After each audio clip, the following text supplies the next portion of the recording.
ಚಿಕ್ಕಮಗಳೂರು ನಗರದಲ್ಲಿ ನಾಳೆ 6 ಮಂದಿ ನಕ್ಸಲರು ಶರಣಾಗತಿಯಾಗಲಿದ್ದಾರೆ. ಶಾಂತಿಗಾಗಿ ನಾಗರಿಕ ವೇದಿಕೆ ಹಾಗೂ ಶರಣಾಗತಿ ಕಮಿಟಿ ನೇತೃತ್ವ ವಹಿಸಿದೆ.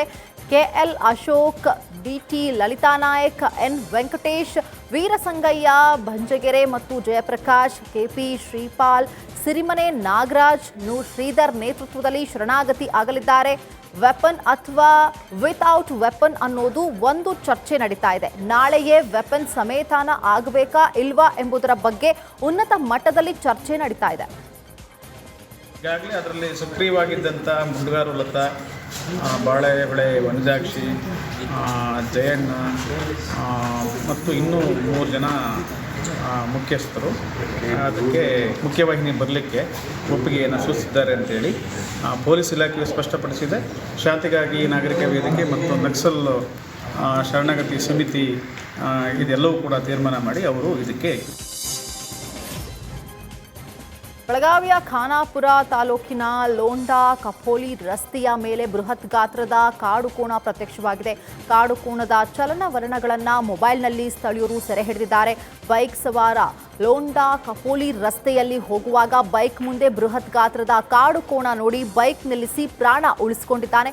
ಕಾಡು ಕೋಣ ರಸ್ತೆ ದಾಟೋವರೆಗೂ ನಿಂತು ನಂತರ ಪ್ರಯಾಣ ಬೆಳೆಸಿದ್ದಾರೆ.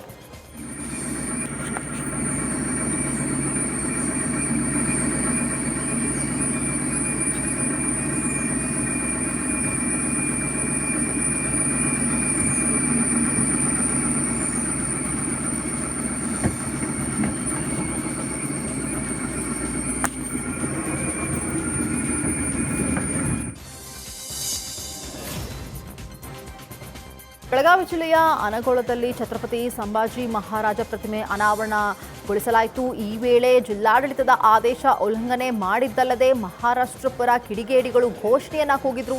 ಕಿತ್ತೂರು ಕರ್ನಾಟಕ ಸೇನೆ ನಗರದ ಜಿಲ್ಲಾಧಿಕಾರಿ ಕಚೇರಿ ಮುಂದೆ ಪ್ರತಿಭಟನೆಯನ್ನ ನಡೆಸಿದ್ರು.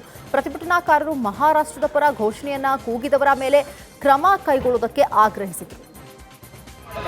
ಏನು ಮೊನ್ನೆ ಸಂಭಾಜಿ ಮೂರ್ತಿ ಉದ್ಘಾಟನೆ ಸಮಯದಲ್ಲಿ ಮಹಾರಾಷ್ಟ್ರದಿಂದ ಅನಗೋಳಿಗೆ ಅಲ್ಲಿ ಸಚಿವರನ್ನು ಕರೆಸಿ ಜೈ ಮಹಾರಾಷ್ಟ್ರ ಅಂತ ಹೇಳಿ ಅಭಯ್ ಪಾಟೀಲ್ ಅವರು ಅವ್ರ ಕಡೆಯಿಂದ ಘೋಷಣೆ ಕೂಗಿಸಿದ ಅಂತ ಸಂಶಯ ನಮಗೆ ವ್ಯಕ್ತಪಡಿಸ್ತಾ ಇದ್ದಾರೆ. ಅಭಯ್ ಪಾಟೀಲ್ ಆಗ್ಲಿ, ಅಲ್ಲಿ ನಮ್ಮ ಎಲ್ಲ ಕರ್ನಾಟಕದ ಮಹಾನಗರ ಪಾಲಿಕೆ ಆಗ್ಲಿ, ಇವರೆಲ್ಲರೂ ಅವ್ರು ಜೈ ಮಹಾರಾಷ್ಟ್ರ ಅಂದಾಗ ಚಪ್ಪಾಳೆ ಸಕತ ಅವ್ರನ್ನ ಸ್ವಾಗತಗೊಳಿಸಿದ್ದಾರೆ. ಅದು ನಮಗೆ ಕರ್ನಾಟಕದಲ್ಲಿ ನಾಚಿಕೆ ಬರುವಂತ ಸಂಗತಿಯಾಗಿದೆ.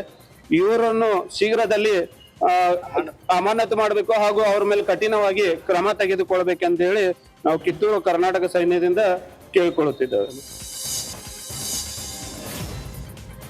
ಒಂಟಿ ಮನೆಯನ್ನೇ ಗುರಿಯಾಗಿಸಿ ಹಾಡ ಹಗಲೇ ಮನೆ ಕಳ್ಳತನ ಎಸಗಿದ್ದಾರೆ. ಈ ಘಟನೆ ಕೋಲಾರ ಜಿಲ್ಲೆ ಶ್ರೀನಿವಾಸಪುರ ತಾಲೂಕಿನ ಗುರುವಲ್ಲೊಳ್ಳ ಗಡ್ಡ ಗ್ರಾಮದಲ್ಲಿ ನಡೆದಿದೆ.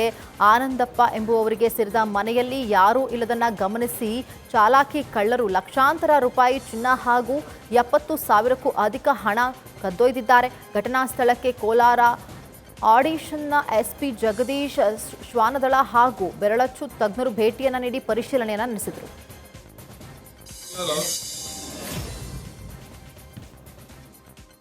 ಬೆಳಗಾವಿ ಜಿಲ್ಲೆಯ ಖಾನಾಪುರ ತಾಲೂಕಿನ ಕಣಗುಂಬಿ ಸಮೀಪದಲ್ಲಿ ಹುಲಿ ಪ್ರತ್ಯಕ್ಷಗೊಂಡಿದೆ.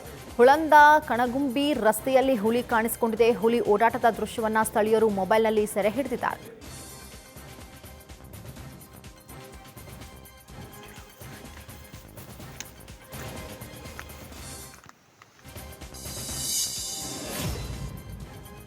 ಬಿಬಿಎಂಪಿಯಲ್ಲಿ 969 ಕೋಟಿಯ ಹಗರಣ ಆರೋಪ ಕೇಳಿಬಂದಿದೆ. 2016ರಲ್ಲಿ ನಡೆದಂತಹ ಬೋರ್ವೆಲ್ ಸ್ಕ್ಯಾಮ್ಗೆ ಇಡಿ ಎಂಟ್ರಿ ಕೊಟ್ಟಿದೆ. ಬಿಬಿಎಂಪಿ ಚೀಫ್ ಎಂಜಿನಿಯರ್ ಪ್ರಹ್ಲಾದ್ಗೆ ಕಚೇರಿ ಮೇಲೆ ಇಡಿ ದಾಳಿ ನಡೆಸಿದೆ. 2016ರಲ್ಲಿ ನಡೆದಿದ್ದಂತಹ ಬೋರ್ವೆಲ್ ಹಗರಣ ಸಂಬಂಧ ದಾಳಿ ನಡೆದಿದ್ದು ಇಡಿ ಅಧಿಕಾರಿಗಳಿಂದ ಚೀಫ್ ಎಂಜಿನಿಯರ್ ಪ್ರಹ್ಲಾದ್ಗೆ ಡ್ರಿಲ್ ನಡೀತಾ ಇದೆ.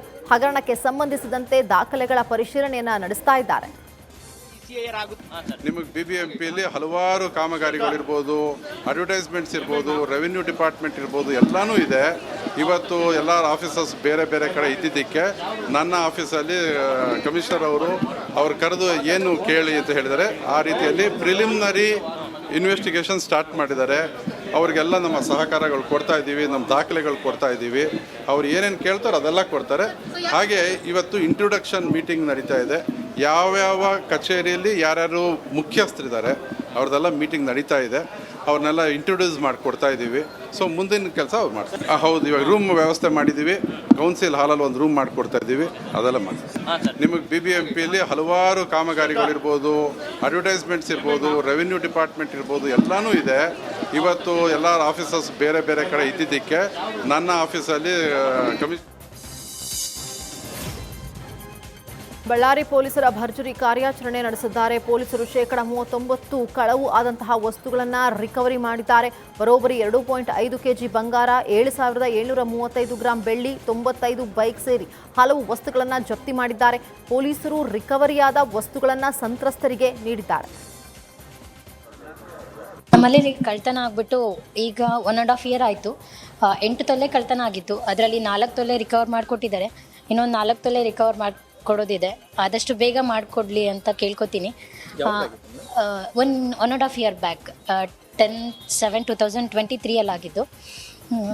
ಇನ್ನು ಆಭರಣಗಳಿದ್ವು. ಸರ ಇತ್ತು, ಇಯರಿಂಗ್ಸ್ ಇತ್ತು, ಆಮೇಲೆ ಗೋಲ್ಡ್ ರಿಂಗ್ಸ್ ಇತ್ತು. ಬಂಡೀಪುರ ಅರಣ್ಯದಲ್ಲಿ ರಾತ್ರಿ ಸಂಚಾರಕ್ಕೆ ಅವಕಾಶ ನೀಡುವ ವಿಚಾರಕ್ಕೆ ಅರಣ್ಯ ಸಚಿವ ಈಶ್ವರ್ ಖಂಡ್ರೆ ಸ್ಪಷ್ಟನೆಯನ್ನು ಕೊಟ್ಟಿದ್ದಾರೆ. ತುರ್ತು ಸಂದರ್ಭಗಳಲ್ಲಿ ರಾತ್ರಿ ಸಂಚಾರಕ್ಕೆ ಅವಕಾಶ ಇದೆ. ರಾತ್ರಿ 9ರ ಬಳಿಕವೂ ನಿರ್ದಿಷ್ಟ ಬಸ್ಸುಗಳಿಗೆ ಸಂಚಾರಕ್ಕೆ ಅವಕಾಶವನ್ನು ನೀಡಲಾಗಿದೆ. ಹೀಗಿರುವಾಗ ಎಲ್ಲ ವಾಹನಗಳಿಗೆ ಸಂಚಾರಕ್ಕೆ ಅವಕಾಶ ನೀಡುವ ಪ್ರಸ್ತಾಪ ಇಲ್ಲ. ಈ ಬಗ್ಗೆ ನಮ್ಮ ನಾಯಕರಿಗೆ ಏನಾದರೂ ಮಾಹಿತಿ ಅಗತ್ಯವಿದ್ದರೆ ಮನವರಿಕೆ ಮಾಡುತ್ತೇನೆ ಎಂದರು. ಚಿಕ್ಕಮಗಳೂರು ನಗರದಲ್ಲಿ ನಾಳೆ 6 ಮಂದಿ ನಕ್ಸಲರು ಶರಣಾಗತಿಯಾಗಲಿದ್ದಾರೆ. ಶಾಂತಿಗಾಗಿ ನಾಗರಿಕ ವೇದಿಕೆ ಹಾಗೂ ಶರಣಾಗತಿ ಕಮಿಟಿ ನೇತೃತ್ವ ವಹಿಸಿದೆ. KL Ashok, BT Lalitha Nayak, N Venkatesh, Veerasangayya, Banjagere ಮತ್ತು ಜಯಪ್ರಕಾಶ್, KP ಶ್ರೀಪಾಲ್, ಸಿರಿಮನೆ ನಾಗರಾಜ್, ಶ್ರೀಧರ್ ನೇತೃತ್ವದಲ್ಲಿ ಶರಣಾಗತಿ ಆಗಲಿದ್ದಾರೆ. ವೆಪನ್ ಅಥವಾ ವಿತೌಟ್ ವೆಪನ್ ಅನ್ನೋದು ಒಂದು ಚರ್ಚೆ ನಡೀತಾ ಇದೆ. ನಾಳೆಯೇ ವೆಪನ್ ಸಮೇತನ ಆಗಬೇಕಾ ಇಲ್ವಾ ಎಂಬುದರ ಬಗ್ಗೆ ಉನ್ನತ ಮಟ್ಟದಲ್ಲಿ ಚರ್ಚೆ ನಡೀತಾ ಇದೆ. ಈಗಾಗಲೇ ಅದರಲ್ಲಿ ಸಕ್ರಿಯವಾಗಿದ್ದಂಥ ಮುಂಡಗಾರು ಲತಾ, ಬಾಳೆಹೊಳೆ ವನಜಾಕ್ಷಿ, ಜಯಣ್ಣ ಮತ್ತು ಇನ್ನೂ 3 ಜನ ಮುಖ್ಯಸ್ಥರು ಅದಕ್ಕೆ ಮುಖ್ಯವಾಹಿನಿ ಬರಲಿಕ್ಕೆ ಒಪ್ಪಿಗೆಯನ್ನು ಸೂಚಿಸಿದ್ದಾರೆ ಅಂತೇಳಿ ಪೊಲೀಸ್ ಇಲಾಖೆಯು ಸ್ಪಷ್ಟಪಡಿಸಿದೆ. ಶಾಂತಿಗಾಗಿ ನಾಗರಿಕ ವೇದಿಕೆ ಮತ್ತು ನಕ್ಸಲ್ ಶರಣಾಗತಿ ಸಮಿತಿ ಇದೆಲ್ಲವೂ ಕೂಡ ತೀರ್ಮಾನ ಮಾಡಿ ಅವರು ಇದಕ್ಕೆ ಬೆಳಗಾವಿಯ ಖಾನಾಪುರ ತಾಲೂಕಿನ ಲೋಂಡಾ ಕಪೋಲಿ ರಸ್ತೆಯ ಮೇಲೆ ಬೃಹತ್ ಗಾತ್ರದ ಕಾಡು ಕೋಣ ಪ್ರತ್ಯಕ್ಷವಾಗಿದೆ. ಕಾಡು ಕೋಣದ ಚಲನವಲನಗಳನ್ನು ಮೊಬೈಲ್ನಲ್ಲಿ ಸ್ಥಳೀಯರು ಸೆರೆ ಹಿಡಿದಿದ್ದಾರೆ. ಬೈಕ್ ಸವಾರ ಲೋಂಡಾ ಕಪೋಲಿ ರಸ್ತೆಯಲ್ಲಿ ಹೋಗುವಾಗ ಬೈಕ್ ಮುಂದೆ ಬೃಹತ್ ಗಾತ್ರದ ಕಾಡು ಕೋಣ ನೋಡಿ ಬೈಕ್ ನಿಲ್ಲಿಸಿ ಪ್ರಾಣ ಉಳಿಸಿಕೊಂಡಿದ್ದಾನೆ. ಕಾಡು ಕೋಣ ರಸ್ತೆ ದಾಟೋವರೆಗೂ ನಿಂತು ನಂತರ ಪ್ರಯಾಣ ಬೆಳೆಸಿದ್ದಾರೆ.